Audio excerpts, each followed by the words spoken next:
If you think about this aircraft flying for 5, 6, 7 decades, the pilots that pilot this haven't probably even been born yet. This is the Tempest. Or is it? This is just one potential concept, what it might look like. It's to describe a vision more than anything else. It's to put something tangible in people's minds as to what the Tempest future fighter might look like. That's undefined yet. This might be a smaller aircraft, it might be a bigger aircraft, it might have loyal wingmen of unmanned air vehicles alongside it whenever it's sent into theatre. That we don't fully know what it will look like, but we know that in 2040 onwards, we will have an emerging and enhancing threat that we need to develop technologies and capabilities to really overcome. So the pilot might be flying this aircraft, which will be the central aircraft, and then there might be smaller, less costly unmanned air vehicles flying alongside him, which could act as decoys. He'll be able to fly those, but they'll be much smaller, less capable aircraft, and this will be the centre capability which he will fly. Since 2003, the Typhoon has been at the forefront of RAF operations. But in 15 years' time, the Tempest will take over and bring with it a whole new generation of weapons. The environment's changing, and the threat's changing, and therefore we are looking at laser-directed energy weapons. They're around and about on the ships. There's other countries invested in them as well. But what we are taking a role on Tempest with our partners is to actually try and integrate them onto an air platform. So this would be the first fast jet with a laser-directed energy weapon on it. The threat of the future, and the threat of now actually, is very low-cost, cheap weapons that are sort of offensive weapons to us. So therefore, it's a great defensive mechanism as well for a future air platform. And what can it do that a missile can't? It's incredibly accurate. The details of which I can't say, but it can be incredibly accurate. We're looking at everything from within flight systems areas, we're looking at battery technologies and using a lot less hydraulics. In the cockpit, we're looking at using augmented reality and virtual reality and trying to take a lot of the hardware away from that cockpit environment, and that serves two purposes. It allows very quick, upgradable software approaches, and it takes away weight and it takes away cost, and it allows the pilot to do a lot more. And that might be that he might be engaged with the unmanned aircraft that fly alongside this in a system of systems, and we're working on strategies to understand how there is a manned-unmanned teaming arrangement that says when does the pilot take control of an unmanned air vehicle and when does it let it make its own decision. We will always want a pilot in the centre of that, and we will always want to make sure that he's in control. However, we're looking at autonomous systems that can switch on and switch off different activities for the pilot, and we're using things like psychophysiological monitoring of the pilot. So we're trying to determine, without the pilot needing to tell us from his biometrics, how might he be becoming overloaded, and at that point we might take activities away from him, and that's a real area of focus, because you need to make sure that there's a real robust approach to that. We're obviously exploring stealth capabilities on the aircraft, flexible payload bays, because the future of weapons could look very different to what they look like today. So we're looking at options to have flexible payload bays, have different missiles all contained within it.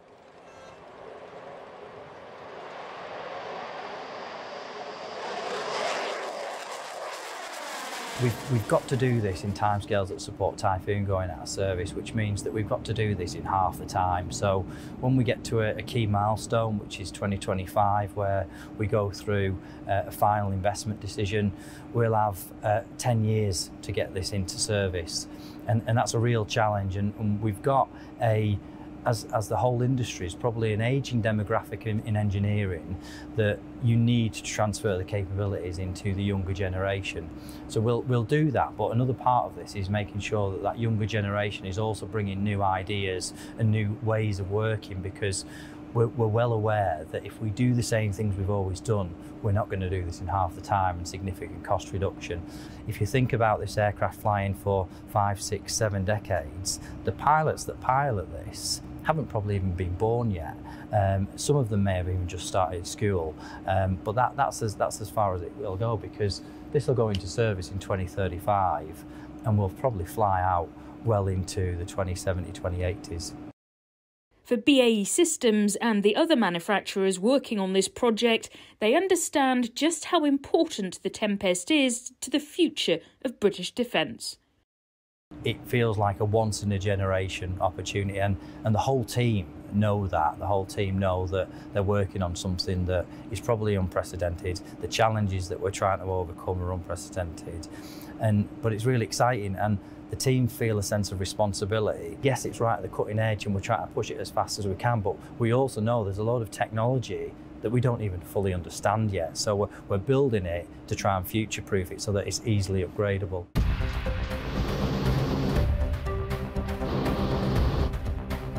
So what are those technologies they're trying to understand? One of them is actually trying to see what pilots are thinking while they fly. There are big implications. The machine could either take over or present the information to you in a different way, or hand control back to somebody on the ground. They are close to effectively reading minds.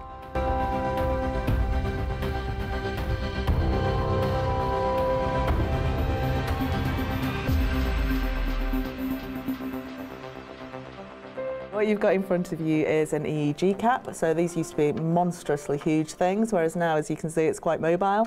So the idea is that we can start to put this under the pilot's helmet and we can start to monitor them.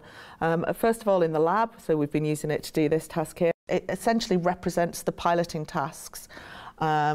But what it allows us to do behind the scenes is up the workload level. So there's an easy level, and then we can change the difficulty of the tasks. Okay. So we get people to wear the EEG cap and the eye tracker. We've also got them wristwatches and heart rate straps, so we can get as much data as possible.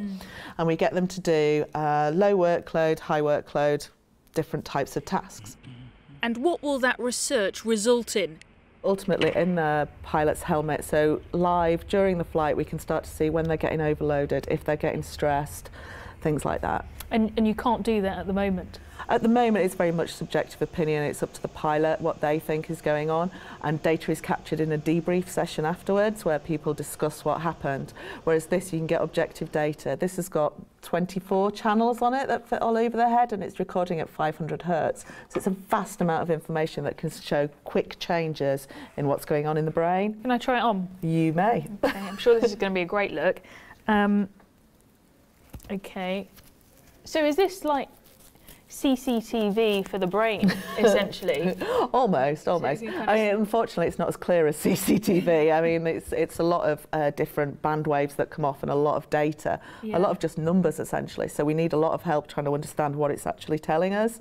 So we're getting the data out and we're sending it to artificial AI labs and our computational engineering people to do machine learning on it. There's so much data. It's like, can we start to tell with certain accuracy whether this is high workload, whether this is low workload, so we can start to build up a picture. How would it normally work? This is a wet EEG, so we do actually, we put this on you when we're doing these sessions, and then we put gel in just to increase the conductivity between the scalp and the sessions. But you can get dry ones, so we're looking always to move towards those. The technology is just increasing at such a pace that you're always looking at the next improvement. So the idea would be for this would be part of the uniform, essentially. Correct. Pilots would be used to being monitored like that. Have any of them expressed any concerns about that level of data from your brain being monitored like that? Not necessarily. There have been jokes about having to put heavy filters in it, but essentially pilots are quite keen to understand anything they can to get that performance edge.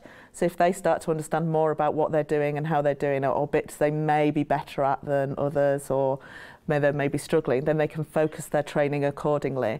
Also, it helps with things like in training, instead of just relying on a subjective instructor, you can get data and evidence to back it up. So if we can start to monitor what the pilot is experiencing, what mental state they're in, then Obviously we need to let the pilot know if we were taking tasks away from them. So that's why we're looking at the human autonomy teaming. Can they work together? Can they understand more about what each other's doing?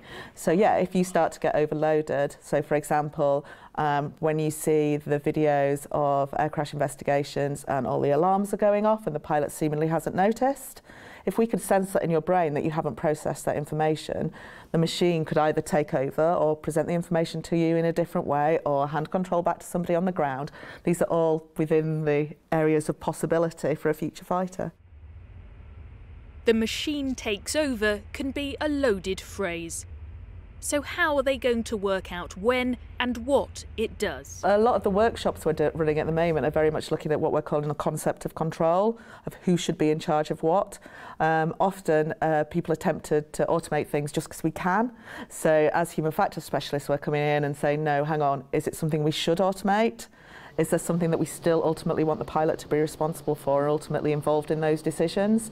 And that's what Imagine the pilot, the operator, we're even calling them, will be in the future. They'll be doing less of the flying stuff. That is stuff we know we can automate from the work we've done on UAVs.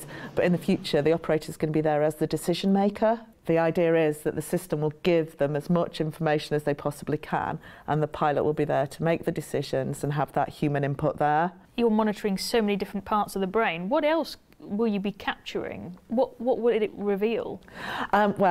Brain science, it could potentially reveal anything, but we wouldn't want to do that. We're particularly looking at mental workload for here, and that's what we're interested in. But also we've been looking at, we've been speaking with colleagues down at the RAF Centre of Aviation Medicine who are starting to look at, could it be there to detect things like hypoxia or G-LOC, some more of the safety critical issues as well. So it could be used for potentially a lot of things, but that's why the ethics have to be quite tight on it of what we want to use it for. And when we're doing assessments and things like that, everything has to go through the ethics committee. So when people are taking part in the studies, that's nothing for them to worry about. When it is precise pilots, it will have to be. That's the whole point, isn't exactly. it? That you know that pilot X that person is working in a particular way because of... Yeah, and that's again the intelligent virtual assistant. Will you train together with your virtual assistant so it knows you as well as you currently know your crewmates who you go for a drink with in the bar in an evening kind of thing? How do you develop that relationship? Tell us about Ivor. That's the intelligent virtual assistant. So the idea is if we're going to have this human autonomy teaming, then how do we avoid that trap of what's it doing now? How are they communicating with each other? So we've got lots of ideas of how that could happen, voice being the most obvious one. But we know that in times of high workload in the aircraft, the voice comms on the radio can often be overwhelming, and the last thing you want to do is stop and talk to the aircraft itself. You may want a different way of interacting with it. We're not going to take ways away, we're going to add different ways, so it depends on you and depends on the task you're doing, how you want to do things. So what are the other possibilities? The other possibilities, it could just be a straightforward Twitter feed, just a general readout of what you're doing, of what's going on, who's doing what. We could do something in the HMI, the human machine interface, to show which tasks are under aircraft control, which tasks are under human control. You could almost futuristically have a 3D avatar. You could look over your shoulder and it look like there'd be a co-pilot there when there isn't in reality. And you could talk to them or talk to them as you would a traditional pilot to navigator in front to back seat. That's how far we've come with technology. That's how far we can do with the virtual reality, yeah. It's all possible at the moment. And you think that that might be what Tempest does look like? Potentially. I think one of the things we're quite keen on in Tempest is that customizability. So it's not just going to be one, you know, we're trying to use the technology so that people can use it to suit them. It's much more user-centred. Like today, everyone's phones are different. You know, your iPhone to my iPhone to whatever will all look different because we all use it in different ways. Why shouldn't a cockpit be like that? You want to make it as intuitive and as usable for each individual. So therefore, why not tailor it to how they like to use things? If you want to use the eye tracker, use the eye tracker. If you want to use the HOTAS, use the HOTAS. If you want to use voice control, use it. It's up to you. And different tasks will maybe change which things you use for what. It's that flexibility that we're trying to build in right at the start.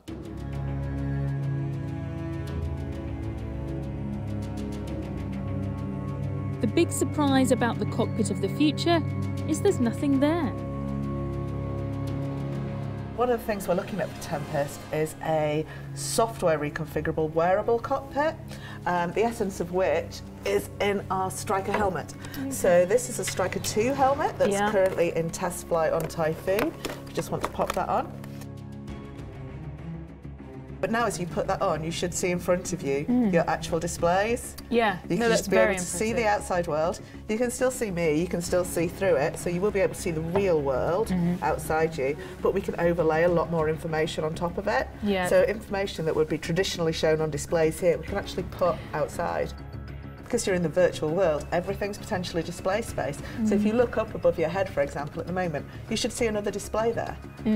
So it's up to you as the pilot how you set up the cockpit for what task you're doing that day. Yeah, and I can actually, if I look up and put my hand there, my hand appears as well, so it does have that real virtual experience. So okay, press that and then press invisible. And now look down. Now it's taken the cockpit away, so you can see underneath you. Oh, right, wow. You almost don't believe that it's going to click or that anything's going to happen when you, because I am just pointing into thin air. And initially people are quite sceptical. What would you do if the helmet fails? I'm going to need some real buttons, etc. But once you start talking to them and you get into the mind frame of Tempest is like an aircraft for 2035, what we're trying to do is stop the cockpit getting too cluttered, trying to keep it as clean and as easy to upgrade as possible. Yeah. As soon as you start to put buttons in, people will start to want to use them. So at the moment, we're very much trying to take the angle of prove to me it needs to be in there for a safety reason or for something like that. Otherwise, the idea is it would all be virtual. So that's what they're thinking and why. How will that work for the pilots? So what we have is the future cockpit, and I'm looking at it in a virtual reality environment.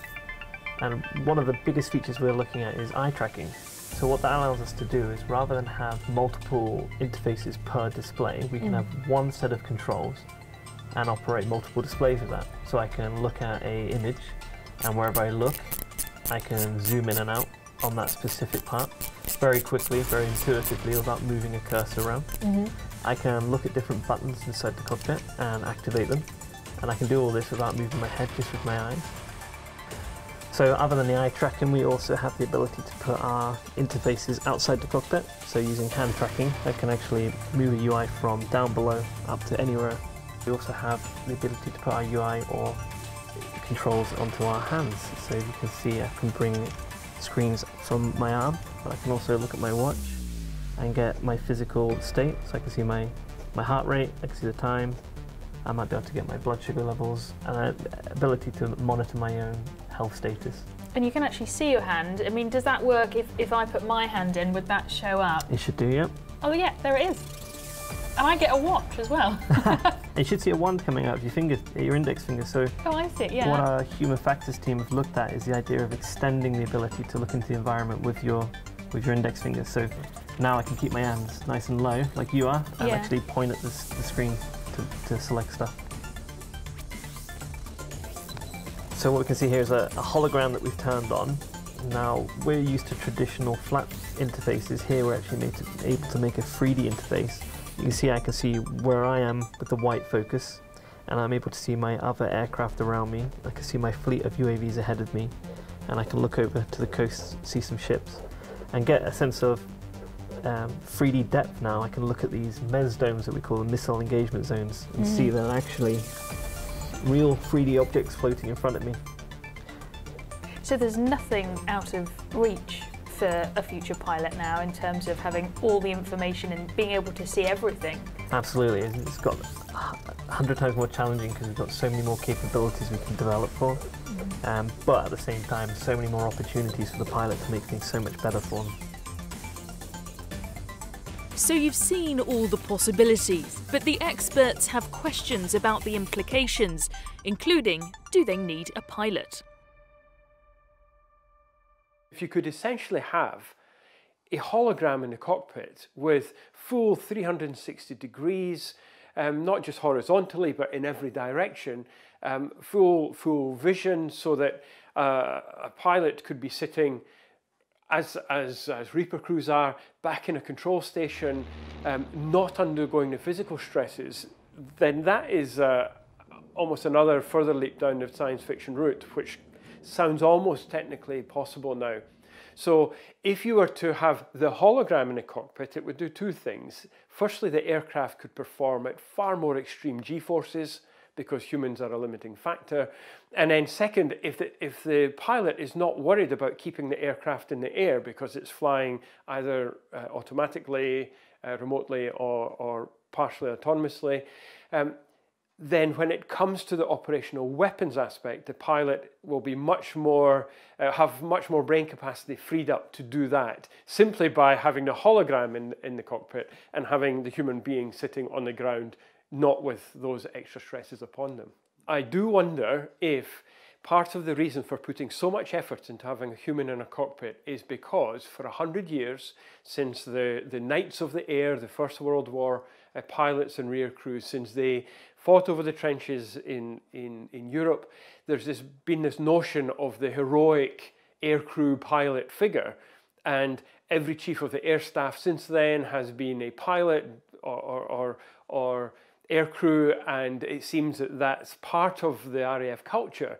And to even discuss not having humans in the air somehow violates that norm, but I think it has to be considered, because if I was going to design for the future, I think the first thing I would take out is the human part at the front, which has got a lot of limitations on it. So I think, yes, these are not just technological, ethical, legal, and operational matters. I think there's a deep cultural aspect to that for the RAF and the counterparts in the Navy and the Army. We've seen the evolution from hand-to-hand fighting, spears, rifles, artillery. Now we have aircraft, standoff missiles, and the Reaper, and soon to have the Protector. Those are not accidents of history. Those are the things that commanders have dreamt of since time immemorial. The idea of a fair fight is an absolute red herring in war terms. Even those who fight at a disadvantage, so if you take jihadists in Syria or the Taliban recently in Afghanistan, they will also look to see where they can find advantage. So it's been reported from Libya that opposition groups are using small drones just with cameras to help target artillery. That's exactly what aircraft started doing in the First World War. It was used really before we got to the air-to-air combat and the bombing. It started off as a means of spotting targets on the ground to direct artillery fire. So now you have insurgent and other groups in Libya, Syria, and elsewhere who are beginning to use this similar technology. They will use every advantage, and that is how military technology has always developed, always evolved.